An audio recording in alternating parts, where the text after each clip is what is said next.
মৃত্যুকালে যেন কলেমা নসিব না হয় বা ইমানের সাথে মৃত্যু না হয়, এ ধরনের কসম খাওয়া, আল্লাহ তাআলা ছাড়া অন্য কারো উদ্দেশ্যে সেজদা করা, অকারণে নামাজ কাজা করা, কোনো মুসলমানকে বেঈমান, কাফের বা আল্লাহর দুশমন বলা, এমন বলা তার উপর আল্লাহর অভিশাপাত পড়ুক, আল্লাহর গজব পড়ুক, কারো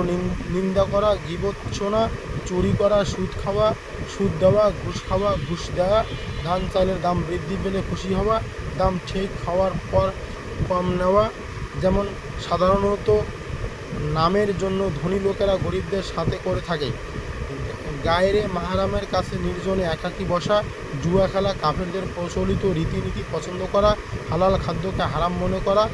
এবং হারামকে হালাল মনে করা, নাচ দেখা, গান বাদ্য শোনা, শক্তি থাকা সত্ত্বেও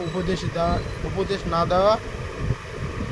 হাসি তামাশা করে কাউকে লজ্জা দেওয়া, অপমানিত করা, পরের দোষ দেখা ইত্যাদি কবিরা গুনাহ।